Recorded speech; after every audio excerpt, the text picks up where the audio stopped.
In the quiet, rain-soaked town of Haverfordwest, Wales, there were two little girls who lived in a world that was almost entirely their own. June and Jennifer Gibbons, identical twins born in 1963, were the daughters of Caribbean immigrants who had moved to the UK in search of better opportunities. To anyone who saw them walking together, which was almost always, they seemed like mirror images, same delicate faces, same large, watchful eyes, same strange rhythm to their movements. They didn't just look alike, they seemed to breathe in unison, as though one soul had been split in two bodies. But there was something unsettling about their silence. From their earliest school days, they spoke so little to others that teachers assumed they had speech problems. Yet at home, their parents could hear them chattering away endlessly behind closed doors, fast, animated, and full of laughter. It was only when others entered the room that the sound would stop. Their lips would close instantly, their eyes darting down, as if the presence of another person had turned them to stone. At school, the girls' silence became a spectacle. They were the only black children in their class, and the children around them, unkind, curious, or both, didn't know what to make of the two who would not speak. They were mocked, bullied, excluded from games. Teachers tried coaxing them, rewarding them, scolding them, separating them. Nothing worked. Every attempt to break their silence only strengthened it. The twins began moving together as one, walking with synchronized steps, heads tilted at the same angle, expressions unreadable. To the other children, they were strange. To the adults, they were troubling. But to each other, they were everything. Their silence wasn't empty, it was full of words no one else could understand. They had created their own private language, a blend of English and Bajan Creole spoken at lightning speed, with secret rhythms and sounds that only made sense to them. Psychologists who later studied the recordings of their speech described it as a complete linguistic world, as if the twins had invented a code to seal themselves away from the cruelty of the outside world. This was their fortress. When they were mocked for being different, they turned inward. When they were ignored, they whispered to each other until the pain dulled. When teachers separated them in class, they refused to eat, refused to move, and stared at the walls until they were reunited. Their connection wasn't just emotional, it was physical, instinctive, almost supernatural. If Jennifer got hurt, June would wince. If June felt anxious, Jennifer's pulse quickened. It was as though their nervous systems had intertwined, one reacting to the sensations of the other. The more they were forced into the world, the deeper they retreated into their own. In their small bedroom, surrounded by notebooks and second-hand books from the library, they began to create stories, long, elaborate tales written in childish handwriting but filled with astonishing imagination. They wrote about love, death, and betrayal. They wrote about powerful twins, royal kingdoms, and dark secrets. Many of the stories ended in tragedy, with one twin killing the other to be free.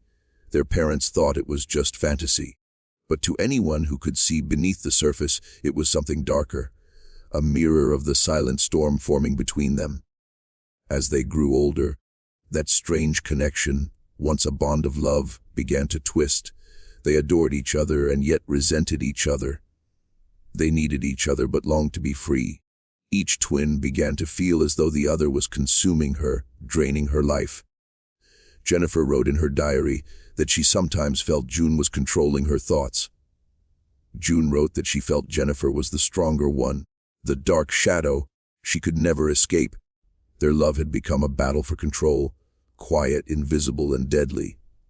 Their parents tried everything. They sent them to speech, therapists, psychologists, even a special school. The twins remained silent. When separated, they shut down completely, bodies limp, eyes blank. When reunited, they burst into frantic whispers, giggling and gesturing in a language no one else could follow. It wasn't simply shyness. It was a self-made world, a closed system where no one could enter and neither could truly leave. One of their teachers described watching them on the playground, two girls standing face to face for hours, unmoving while the world spun around them. No laughter, no expression, just silent communication through flickers of their eyes, subtle breaths, and tiny twitches. It was unnerving to watch, as though you were witnessing something ancient, something not meant for human understanding. Inside their notebooks, their fantasies deepened. They wrote about invisible friends, about boys who died for love, about sisters who could speak only through their dreams.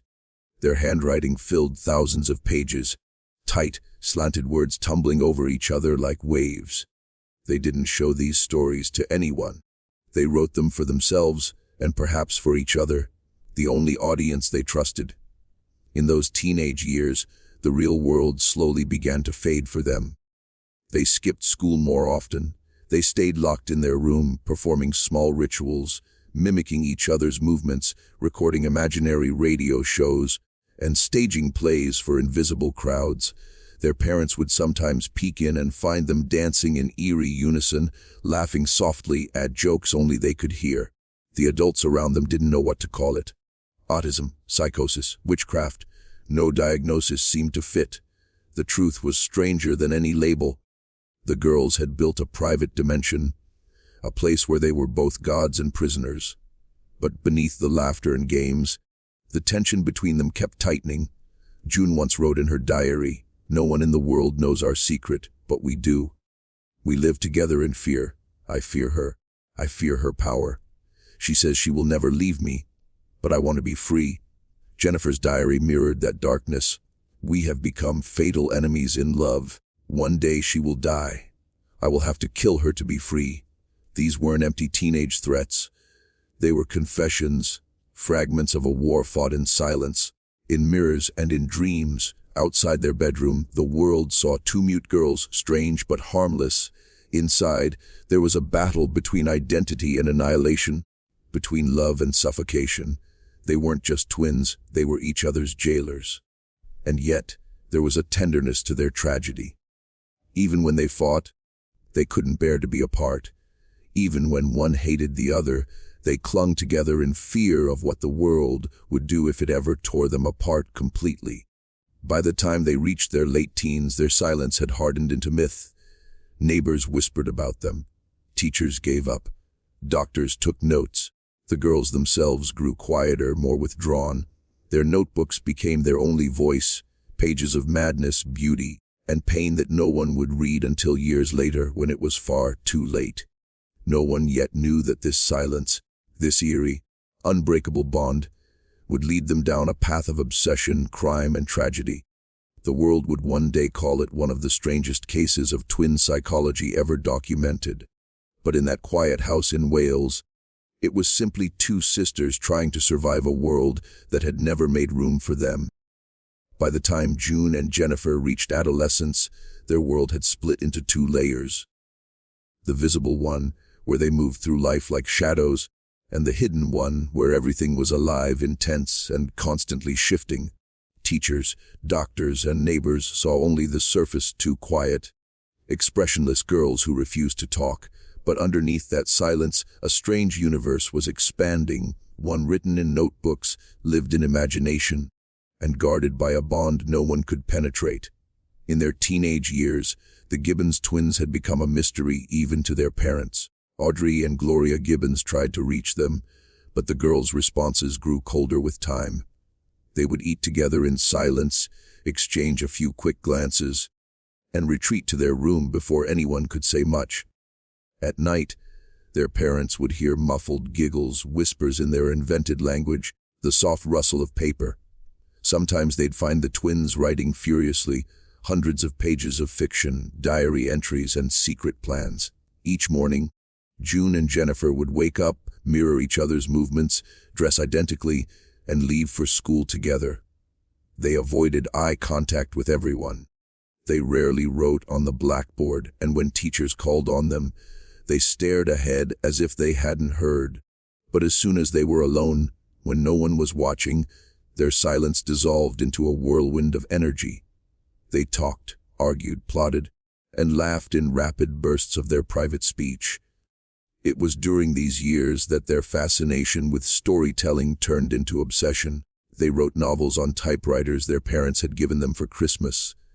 Their stories were strange, often disturbing. Tales of crime, love and cruelty, populated by lonely outcasts and doomed lovers. June's novel, Pepsi, Cola Addict, told the story of a teenage boy seduced by his teacher and later imprisoned.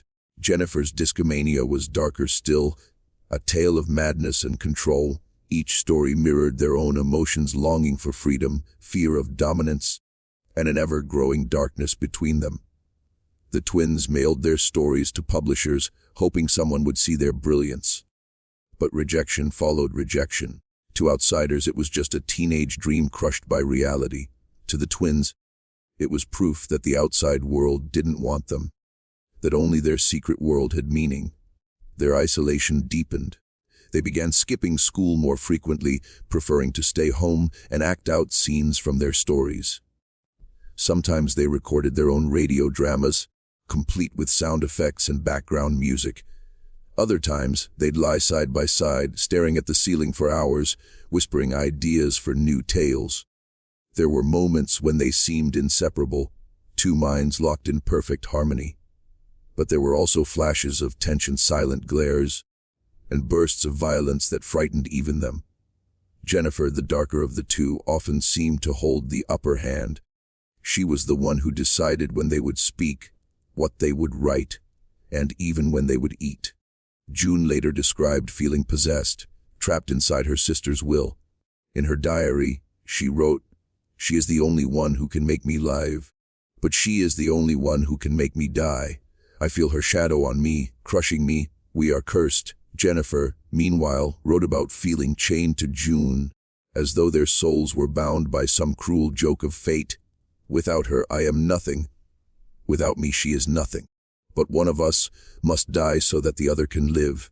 Psychologists who would later study the twins described their relationship as symbiotic psychosis, a rare condition in which two people's minds become so intertwined that their identities collapse into one another. They could not function apart, yet together they devoured each other emotionally. In the mid-1970s, after years of struggle, local authorities decided to separate them in an attempt to break their silence. June was sent to one boarding school, Jennifer to another, miles away. The experiment failed in the most terrifying way possible. Separated for the first time in their lives, the girls completely shut down. Neither ate properly. Neither spoke. They lay in bed for hours, motionless, their bodies stiff as if in mourning. Teachers described them as catatonic. They stopped writing. They stopped reacting. When staff tried to comfort them, they simply stared through people as though they were ghosts. It became clear that their silence was not a choice. It was a survival mechanism, and without the other, each one was fading. When they were finally reunited months later, something had changed. Their reunion wasn't joyous. It was almost violent, tears, silence, then laughter that quickly turned hysterical. For days afterward, they spoke to no one but each other, retreating even deeper into their private world. Whatever connection had bound them before had now fused tighter, stronger, and darker. They were no longer just sisters. They were, in their own words, one person with two bodies. But that unity came at a cost. They began experimenting with small acts of rebellion, first minor vandalism, then theft. They broke into shops, stole candy and trinkets, and wrote about the thrill in their diaries. It wasn't the items they wanted, it was the feeling of being seen, of doing something the world could not ignore. They soon took it further. Setting small fires became their new obsession, a form of expression for emotions they couldn't voice. In one entry, June described watching a building burn as the most beautiful thing I have ever seen. To her, fire was freedom, destruction as a language of the soul. But as the flames grew, so did their recklessness. Their crimes escalated, leading to police involvement, court cases, and finally, a sentence that would define the rest of their lives. The courts didn't know what to do with them. They weren't violent in the traditional sense. They didn't speak or resist. They simply stood together, silent and motionless, eyes downcast, holding hands like frightened children. but their psychological evaluations painted a grim picture, an inseparable pair whose mental health was deteriorating rapidly, their identities fused in a self-destructive loop. In 1981, June and Jennifer Gibbons were sentenced to indefinite detention at Broadmoor Hospital, a high-security psychiatric institution notorious for housing some of Britain's most dangerous criminals. The decision shocked the public. The twins had committed property crimes, not murder, yet they were being sent to a facility that also held serial killers and violent offenders. Their parents begged for leniency, but the system had made up its mind. The twins were transferred to Broadmoor, where they would spend over a decade. The day they arrived, staff noted something eerie. As the heavy doors of the hospital closed behind them, the twins looked at each other, nodded once, and smiled faintly, as though they had been waiting for this moment all along. They had entered a place where the outside world couldn't reach them, a place made of walls and silence. For most people, Broadmoor was a nightmare. For June and Jennifer, it was a mirror. Their descent had officially begun. The heavy gates of Broadmoor Hospital clanged shut behind them with a metallic echo that seemed to stretch across time. The year was 1981, and June and Jennifer Gibbons, once silent, secretive girls from a small Welsh town, were now inmates at one of the most infamous psychiatric hospitals in Britain. Broadmoor was not a place for troubled youth. It was a fortress of steel and stone designed to contain murderers, arsonists, and the dangerously insane. It wasn't rehabilitation, it was containment. For the first time in their lives, the twins were surrounded by chaos. The air was filled with shouting, laughter, and the occasional wail of despair echoing through cold corridors. The sterile smell of disinfectant mixed with the metallic tang of fear. To the doctors, June and Jennifer were anomalies. Two young women who barely spoke, who did not resist, who moved and breathed like shadows in perfect synchrony. But beneath that eerie calm, the hospital staff could feel something unnerving. There was a stillness about the twins that made the other patients uneasy. On their first night, a nurse entered their shared room to check on them. Both girls were sitting up in bed, staring straight ahead, eyes open and unblinking. The nurse tried to speak to them, but they didn't respond. They simply turned their heads at the exact same time, looked at each other, and smiled faintly, a private, knowing smile that seemed to mock the rest of the world. The nurse left the room trembling. Broadmoor became the crucible in which their strange connection was both tested and intensified. Deprived of the outside world, their bond tightened into something suffocating. The hospital routine, medication, observation, therapy meant little to them. They spoke only to each other, using their secret language. When separated for treatment, they refused to move or speak. Their refusal became a silent rebellion that baffled the staff. But there were cracks forming, subtle at first, but growing with time. Jennifer began to dominate even more. She decided when they would talk, eat, or move.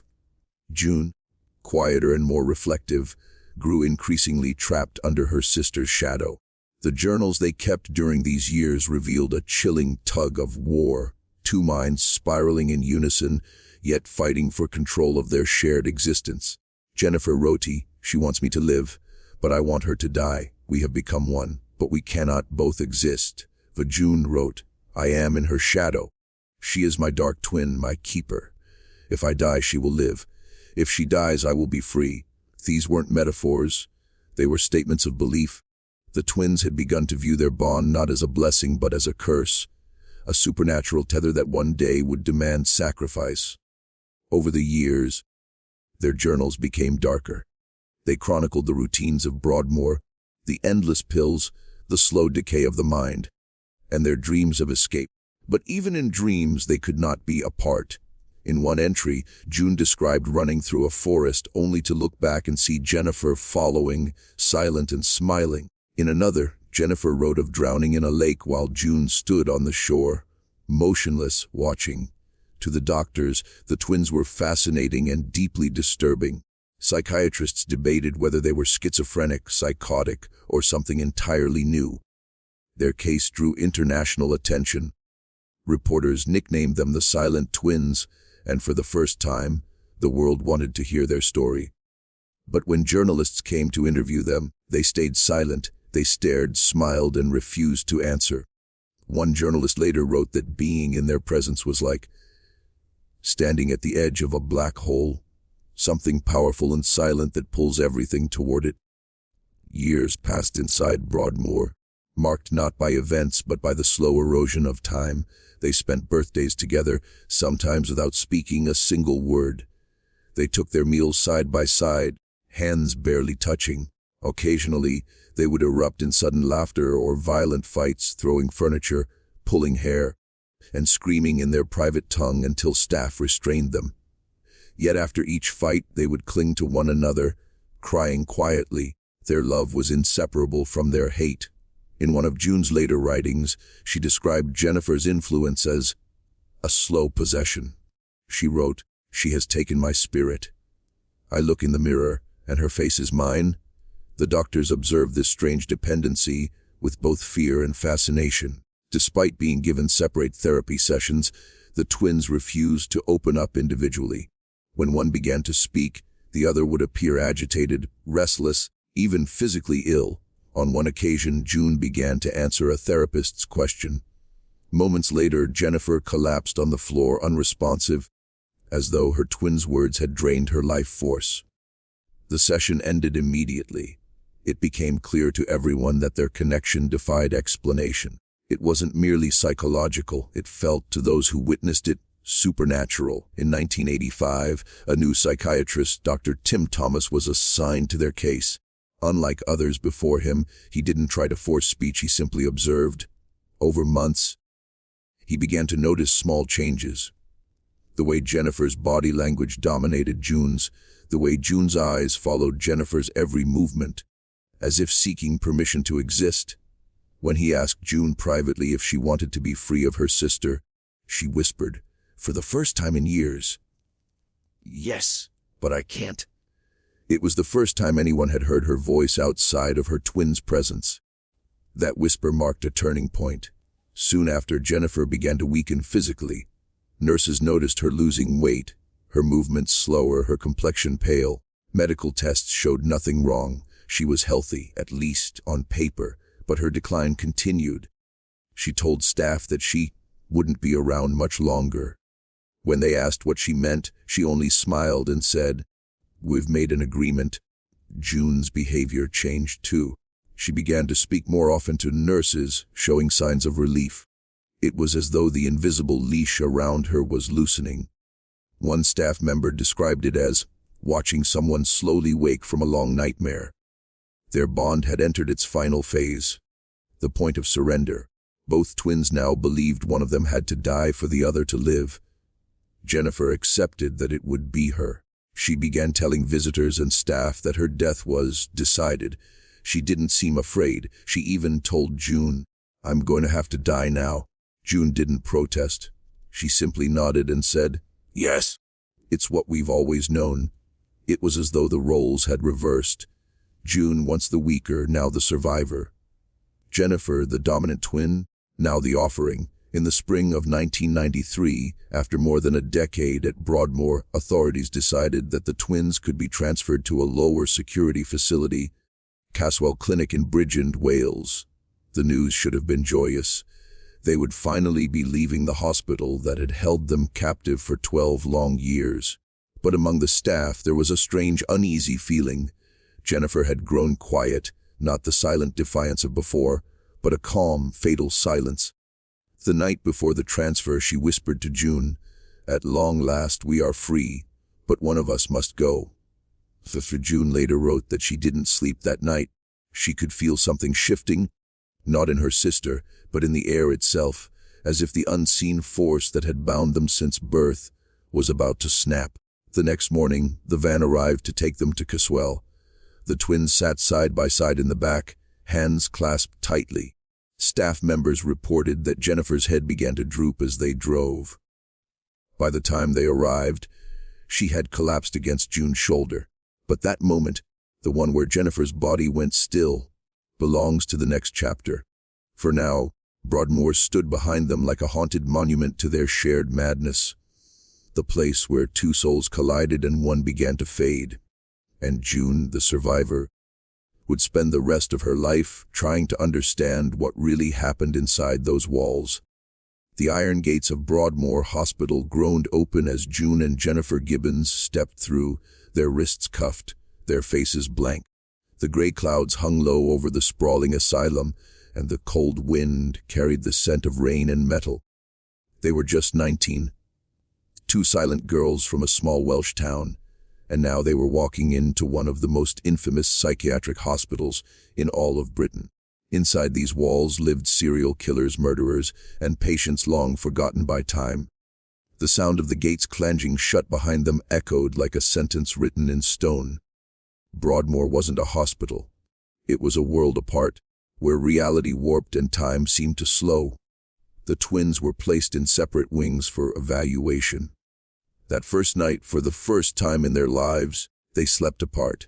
The silence of the cell was suffocating. June pressed her hand against the cold metal door, whispering her sister's name. Jennifer, on the other side of the building, did the same. Neither of them slept. Within weeks, the doctors realized that separating them caused psychological collapse. June refused to eat, sitting motionless for hours. Jennifer began talking to herself, whispering words that seemed not her own. They were reunited, but the bond that once seemed unbreakable now carried a darker weight. The other patients and nurses soon noticed. The twins moved in eerie synchronization, turning their heads together, walking side by side in absolute silence. When spoken to, they would not respond. It was as though they existed in their own dimension, unreachable by language or logic.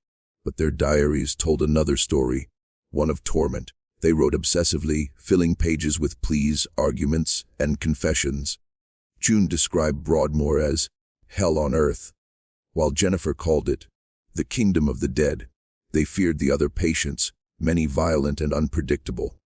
But even more, they feared the pull between themselves. Jennifer's power over June deepened. In her journal, June wrote, "She is a dark shadow over my soul. I want to be free of her, but she will not let me." The hospital's psychiatrists struggled to understand them. They weren't insane in the conventional sense. They were intelligent, articulate on paper, and acutely self-aware. Yet, in person, they remained mute and detached. The twins called their silence the condition, something they could not escape. "We can talk," June wrote, "but not to them, only to each other. And even that is dangerous." Over the months, they began to speak, but only in low whispers in their secret, fast, slurred dialect that no one could understand. They spent hours together in their shared room, often sitting back to back, writing or staring into space. Sometimes they would fight, violently. One nurse recalled entering the room to find Jennifer's hands around June's throat, her eyes wide and glassy as June struggled to breathe. Seconds later, Jennifer released her, collapsing in tears. "She made me do it," she sobbed. There was love, always love, but it was tangled with something that resembled hate. The staff began to notice a disturbing pattern. Whenever one twin seemed to improve, the other would decline. When June began speaking softly to the nurses, Jennifer would stop eating. When Jennifer laughed or drew with staff, June would retreat into silence. It was as though their very identities were fused in a cruel equilibrium. One could not rise without the other falling. Their diaries from this period are chilling. Jennifer wrote, "We have become fatal enemies in love. When she talks, I fall silent. When she is free, I am trapped. Kill me, and you will save her." June's entries echoed the same idea. "We'll share one life. When one dies, the other will live." Years passed. The seasons changed outside the barred windows, but inside Broadmoor, time moved differently. The girls were medicated heavily, tranquilizers, mood stabilizers, antipsychotics that left them dazed and sluggish. June later wrote that she felt buried alive in slow motion. They began to lose their sense of youth. Their once bright eyes dulled, their skin pale from the lack of sun.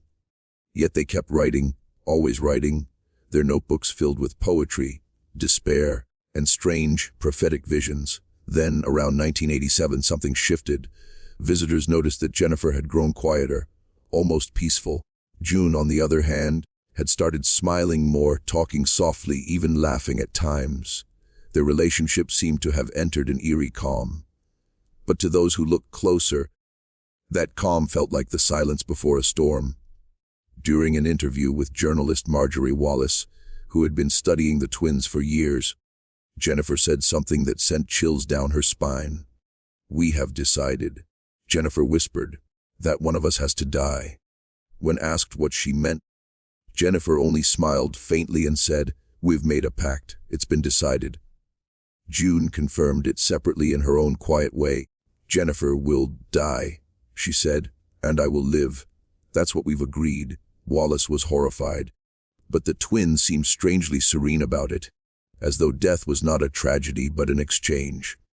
Jennifer wrote in her diary, "The sentence has been passed. We have accepted. One must go, one must stay." A few years later, in 1993, the decision was sealed. After nearly 12 years inside Broadmoor, doctors arranged for the twins to be transferred to a lower security clinic in Wales, a sign that they were being rehabilitated. The staff reported them as improving. They seemed excited about their release, talking of freedom, of seeing their family again. But behind the excitement lay something unspoken. On the day of the transfer, both twins boarded the van with their escort. Jennifer leaned her head on June's shoulder and whispered something no one else heard. June later said it was farewell. Halfway through the journey, Jennifer closed her eyes. By the time they reached the facility, she was unresponsive. Despite resuscitation attempts, Jennifer Gibbons was pronounced dead at the age of 29. The cause of death baffled doctors.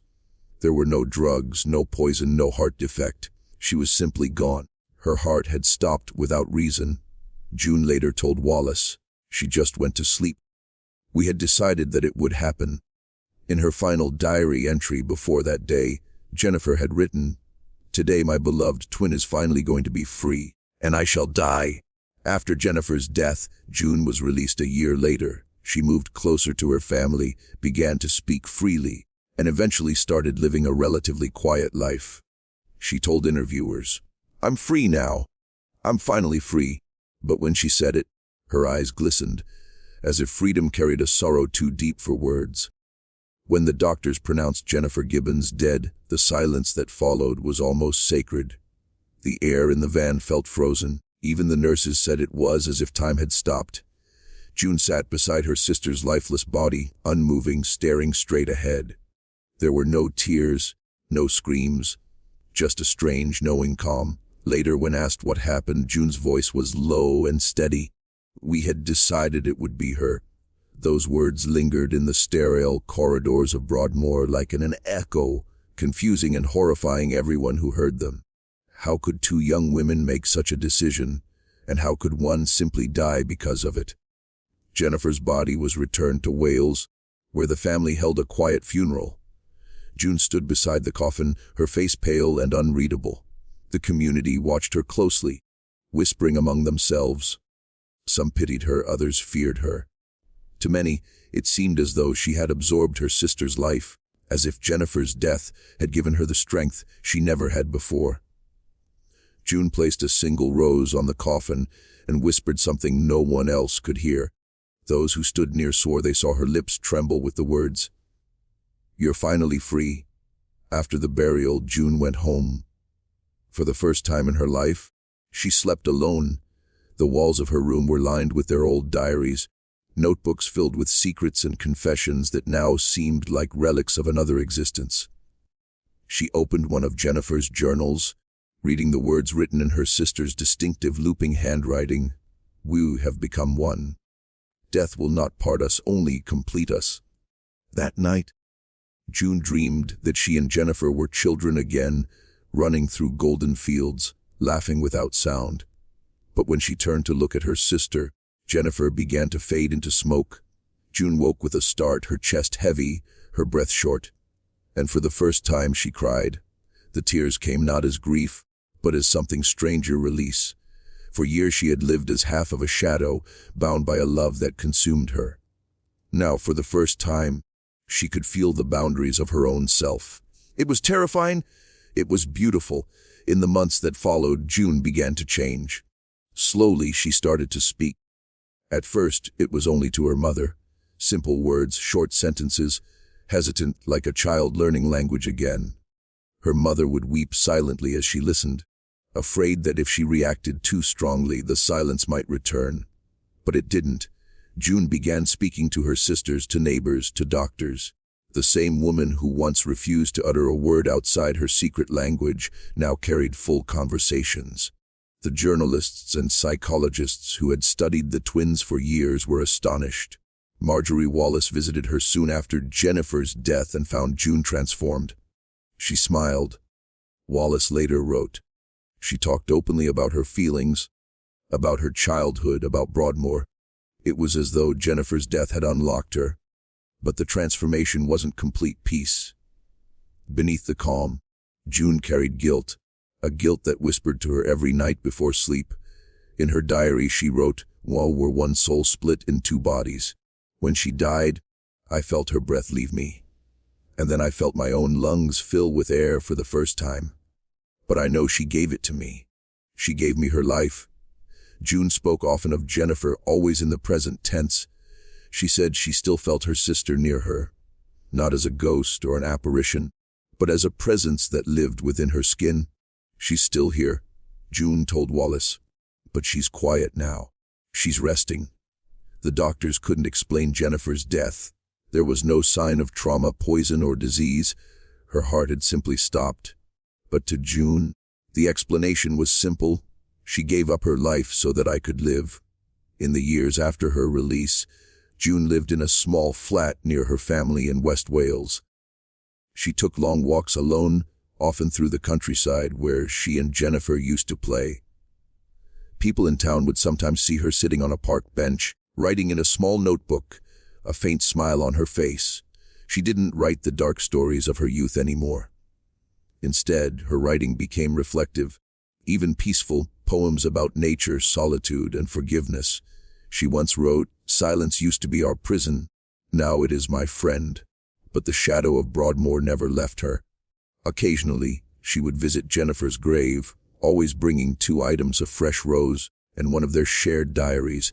She would sit there for hours, reading aloud from the pages they had written together. Sometimes, she laughed softly at their childish imagination. Other times, she went still, her expression unreadable. When asked what she thought about in those moments, she said, "I'm just telling her what she missed." The case of the silent twins became a phenomenon. Newspapers ran stories calling it the strangest bond in psychiatry. Documentaries and books followed, trying to unravel the enigma. How could 2 people be so psychologically intertwined that one's death seemed to free the other? Scientists debated it. Psychologists called it folie de deux, a shared delusion so intense that it fuses 2 minds into one. But none of their theories captured the eerie truth. The truth was that June and Jennifer's silence had never been madness. It was their language of survival, a way to endure a world that never listened, a way to make sense of isolation, racism, and misunderstanding. But like all languages born of pain, it demanded a sacrifice. Even years later, June spoke of her sister not with fear, but with reverence. "We were special," she once said. "People didn't understand us, but she understood me. We had our own world, and maybe we went too deep into it." When asked if she ever felt haunted, she smiled faintly. "Haunted? No. I feel watched over." She said she still dreamed of Jennifer, always standing in the distance, never speaking, always smiling. In one interview, she said something that encapsulated everything about their story. "She had to die so that I could live. It was our destiny. We both knew it." For the world, their story was tragic. 2 sisters trapped in their own silence until one was buried. But for June, it was something sacred, almost spiritual. "We were born together," she wrote. "We lived together. We were meant to die together. She just went first." Today, June Gibbons lives quietly, away from the public eye. She avoids interviews, rarely speaks of Broadmoor, and guards her privacy fiercely. Yet those who have met her describe her as gentle, soft-spoken, and surprisingly warm. The darkness of her youth has settled into something like wisdom, the kind that only comes from surviving a haunting of the soul. And though decades have passed, the world still remembers the silent twins. Their story remains one of the most chilling psychological mysteries ever recorded, not because of what they did, but because of what they shared, a bond so deep that it blurred the line between love and death. Some believe Jennifer's death was supernatural, that she willed her own heart to stop. Others think it was psychosomatic, a final act of surrender from a mind too tightly bound. But perhaps the answer is simpler. Sometimes love, in its purest, darkest form, demands a price. June once wrote in her final known poem, "She sleeps, but she is not gone. Her voice lingers in my breath.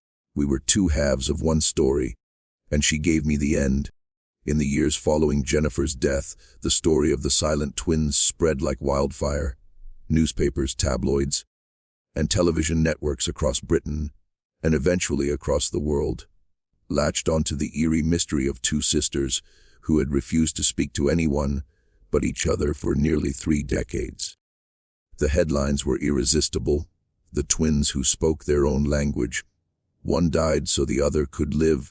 The haunting pact of the silent sisters.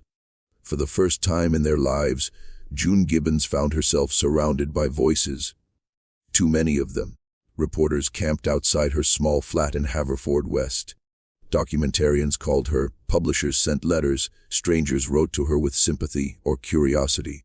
Everyone wanted to know, why did Jennifer die? Did you kill her? Was it supernatural? Was it madness? June never answered. She remained calm, polite, but distant. She had spent most of her life being watched, misunderstood, and dissected. Now, in freedom, the world was doing it again. Only this time it called it fascination. The story had all the elements of a Gothic tragedy: two sisters bound by love and fear, a secret language, mysterious death, and rebirth. The media painted June as a survivor, a woman liberated by the death of her twin. But June knew it wasn't that simple. Every time she saw her name printed in a paper or heard a television narrator describe her as the twin who lived, she felt a pang of guilt, as if she had stolen something sacred. To her, Jennifer wasn't gone. She had merely stepped into another form of silence. Books and documentaries began to appear. Psychologists were interviewed, analyzing the twins' bond from every angle: schizophrenia, psychosis, personality disorder, trauma, shared delusion. Each theory tried to explain the unexplainable, yet none of them captured what June knew deep inside: that she and Jennifer had lived in a world of their own creation, one that existed beyond science, beyond reason. "We were not mad," June once told an interviewer softly. "We were just alone." Marjorie Wallace's book, The Silent Twins, released in the early 1990s, became an international phenomenon. It portrayed the twins' story with compassion but also horror. The eerie silence, the secret pacts, the sense that something larger than life had unfolded between them. When June read the book for the first time, she said she felt as though she were reading a ghost story, her own ghost story. "It was strange," she said later, "to see our lives written down. It felt like she was still here." Jennifer, trapped in the pages, Broadmoor Hospital too, became a symbol in the narrative. The public saw it as the dark castle where the twins had been imprisoned, where their sanity had been tested and their fates decided. People were fascinated by the idea that such delicate, soft-spoken girls had lived among the most dangerous criminals in Britain. But what most missed was the quiet truth: the real prison had never been the walls of Broadmoor. It had been their bond, the invisible thread between them that neither could cut until one was gone. As the years passed, the story began to take on mythic proportions. College students wrote theses about them. Artists painted their faces, using muted colors and mirrored imagery. Musicians referenced them in songs. Each person projected their own meaning onto the twins, symbols of isolation, madness, love, or rebellion. But for June, it was exhausting. "They made us into symbols," she once said. "But we were just girls, we were just trying to survive." June tried to live a quiet life, but fame has a way of finding the unwilling. When the BBC produced a documentary about the twins in the late 90s, June participated hesitantly. She hoped that, by telling the truth, the myths might stop.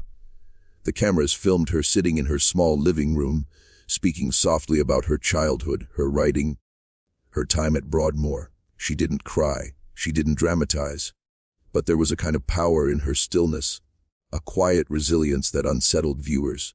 When the documentary aired, audiences were captivated. The haunting footage of the twins from old school archives, walking in unison, staring into the camera with identical blank expressions, mixed with June's soft, spoken reflections decades later, created a chilling contrast. Viewers wrote letters describing sleepless nights after watching it. They were like mirrors that trapped each other. One letter said, another called it, the most haunting love story ever told. But to June, it wasn't a story. It was her life and her loss.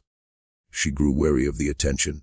When filmmakers approached her again for interviews, she often refused. Once, when a young producer arrived at her door uninvited, asking for just a few words about Jennifer, June shut the door without speaking. Later in her diary, she wrote, "They want the horror. They don't want the truth." And yet, in her quieter moments, she found herself rereading old entries, revisiting memories, not to dwell on the pain, but to keep her sister close. Sometimes she spoke aloud to the air, softly, as if to an unseen listener. "Are you proud of me?" she would ask. "Do you see what they made of us?" In one entry, she wrote, "The world knows our story now, but they will never understand the silence." The silence was everything. Over time, June began working with local artists, sharing her writings privately. Her poetry, once dark and fevered, had matured into something graceful, full of longing and wisdom. She wrote of twinhood, of mirrors of souls bound and separated by destiny. One line, in particular, caught the attention of a literary magazine. "We spoke no words, but the world still heard us." It was true. The world had heard, and it would not stop listening. But fame comes with shadows. Not everyone treated their story with respect. Internet forums began spreading bizarre theories that Jennifer had been murdered by the institution, that June had supernatural powers, that the twins had been part of an experiment gone wrong. Conspiracy channels called them the telepathic sisters. Some even claimed Jennifer's death had been a ritual. June ignored it all, but the rumors reminded her that the silence she had once controlled was now owned by everyone else. "They are speaking for us again," she wrote in frustration, just like before. Despite her discomfort, June found one strange comfort in all the attention. People remembered Jennifer. The world might misunderstand them, but her sister's name lived on, and in that sense Jennifer had not vanished. She wanted to be famous, June once said with a faint smile. "No, she is." In the early 2000s, as society became more fascinated with true crime and psychological mysteries, the silent twins resurfaced once more in documentaries, plays, and online essays. Each generation rediscovered them, finding new meaning in their eerie story. To some, it was about the power of isolation. To others, it was about mental illness, race, or identity. But to June, it was still just about love, love that had gone too deep to survive. In one rare interview, she was asked if she ever wished things had been different, if she had grown up normal. She thought for a long moment before replying, "No, because if we were normal, no one would remember her." She paused, then added softly, "And I would rather she live in their memory than be forgotten in mine." By the time the world had moved on to new stories, new tragedies, June Gibbons had quietly grown older and wiser. She lived alone in a small house not far from where she and Jennifer had once run wild through the empty fields of Haverfordwest. The house was simple white walls, old bookshelves, and a single framed photograph of her twins sitting on the windowsill.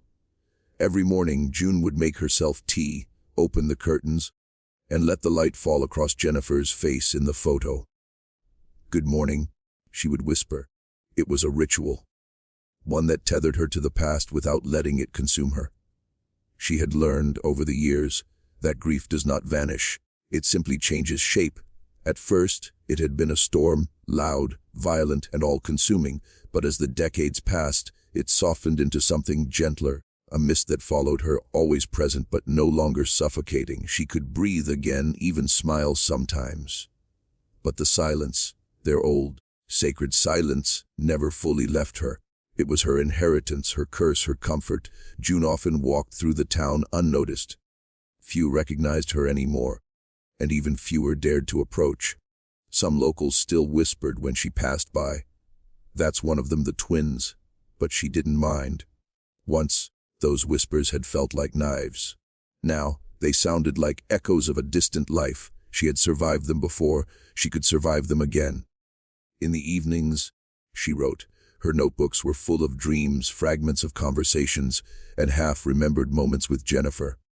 Sometimes she wrote letters to her twin, as if Jennifer were just away somewhere, not gone, but waiting. "Dear Jenny," one letter began, "I dreamed you came home. You didn't speak, but I knew what you meant. You looked at me like you used to, that look that said we understand. I woke up crying, but not from sadness, from the beauty of it."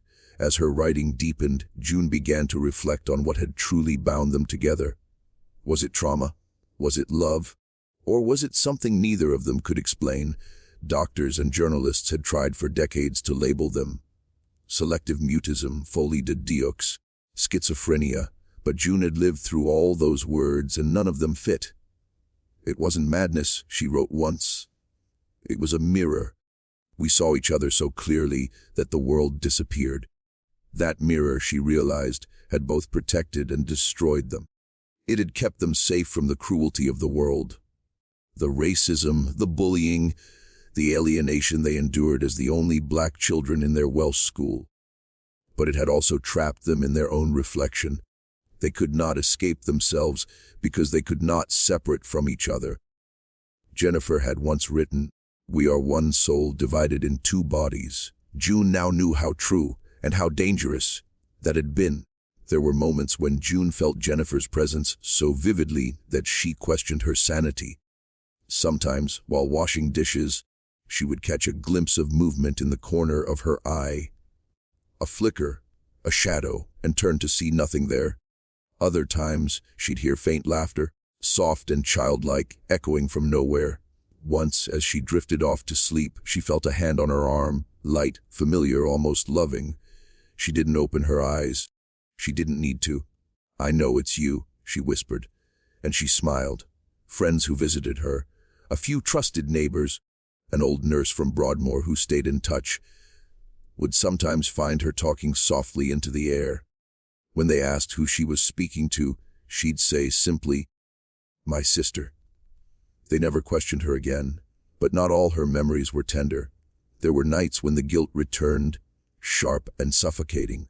June still remembered that final car ride, the way Jennifer's body slumped against her lifeless, the way her eyes had looked calm, almost peaceful. June sometimes wondered if Jennifer had chosen death.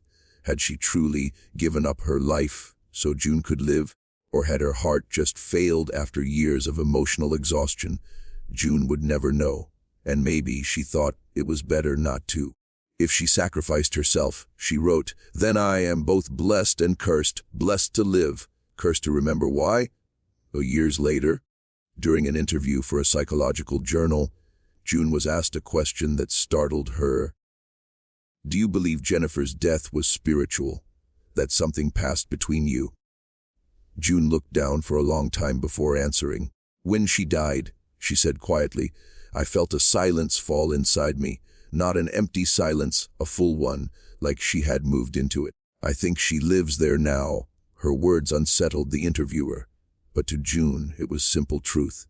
She believed that energy, love, and consciousness did not just vanish, they transformed. Jennifer had not gone. She had dissolved into the space between thoughts, into the quiet moments when June was alone but not lonely. The silence that had once imprisoned them now connected them beyond death. As the 2010s approached, a new wave of filmmakers and artists reached out again, wanting to reinterpret the twins' story for a modern audience. One group of artists created a multimedia exhibition titled Reflections of Silence. It featured mirrors, whispering voices, and dimly lit corridors that played recordings of the twins' old tapes. When June visited privately before its opening, she stood in the middle of the room, surrounded by echoes of her younger self, Her laughter, her whispers, her sister's voice, all looping endlessly in the dark. Tears filled her eyes, but she did not cry. "It's beautiful," she said softly. "You've captured what silence feels like." The exhibition became critically acclaimed, and many viewers described it as haunting, almost spiritual.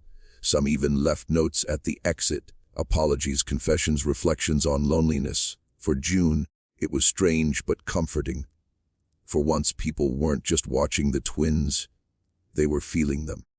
They were understanding that their silence wasn't just a symptom, it was a language of its own. After that, June became more open to sharing her writing. A small publisher released a collection of her poems titled Out of the Mirror. The book wasn't a bestseller, but it earned quiet praise. One critic wrote, "Her words move like ghosts, soft, lingering, and unbearably human."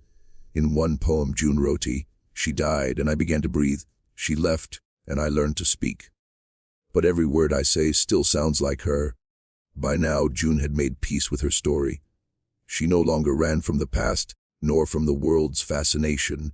When asked in a BBC radio interview how she would like people to remember her and Jennifer, she paused thoughtfully before replying, "Not as strange girls, not as victims, not as ghosts, but as sisters who loved each other too much to let go."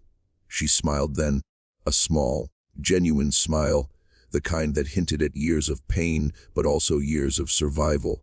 In her final diaries, which she kept into her 60s, June often wrote about the balance between remembering and living. She described walking through quiet woods, listening to the wind, feeling Jennifer in the rustle of leaves. "We are still together," she wrote, "not in the way people think, but in the way that silence remembers sound." For June, that was enough. She didn't need closure. She didn't want answers. The twins' story had never been about resolution. It had been about connection. And even in death, that connection endured, invisible but unbreakable. In one of her last recorded interviews, June looked directly at the camera and said, almost in a whisper, "We're not cursed. We were chosen to show the world how deep love can go before it breaks." The story of June and Jennifer Gibbons did not end in that hospital ward, nor did it fade with the last page of their diaries. It lived on, whispered, studied, misinterpreted, romanticized, but never forgotten. To this day, when people read about the silent twins, they feel something uncanny stir deep within. It's not just sadness or fascination, it's recognition. Recognition of the human need to be understood, to be seen, to belong, and the terror of what happens when that need turns inward, devouring everything else. After Jennifer's death, June's quiet survival became a story in itself. For years, journalists tried to reach her, hoping for revelations. What had truly happened that day in the car? Why had Jennifer said it was, or time to die? But June never gave them the story they expected. She would only say, it was love, not madness, and perhaps that was the only truth that ever mattered. In the late 2000s, researchers reopened the case, not as a crime, but as a psychological phenomenon. The Gibbons twins were studied for their elective mutism, their invented language of glossolalia, and their intense interdependence. Yet the more the experts analyzed, the less they seemed to understand. How could two minds synchronize so deeply that one's death would release the other into speech? One professor famously concluded, if there is a border between science and soul, the Gibbons twins stand on it. Meanwhile, June carried on. She volunteered at a local library, spending long hours among shelves that smelled of paper and dust. Children often came in after school to read, and she would smile at their chatter, the very thing she and Jennifer had once denied themselves. Sometimes, she told them gentle stories about two sisters who had secrets only the wind could understand. The children never realized who she was, and June never told them. Outside her quiet world, the legend of the twins was reborn again and again. Documentaries, plays, and even songs appeared, each interpreting their silence differently. Some called it a psychological tragedy, others a love story. In 2022, a film adaptation reintroduced their lives to a new generation, framing their tale not as madness but as misunderstood brilliance. The world, it seemed, was finally beginning to see them as more than eerie figures frozen in old photographs. They were artists, dreamers, prisoners of a bond that was both holy and fatal.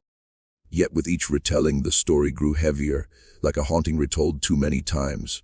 Listeners began to ask, what was it really that held them silent all those years? Fear, defiance, or something beyond the reach of language? Perhaps it was all three. Perhaps silence had become their way of controlling a world that never listened. Words could be twisted, mocked, ignored. But silence was power. Silence made people uncomfortable. It made them listen. In the long nights when June rode alone, she often thought about that. How their silence had frightened others more than any scream ever could.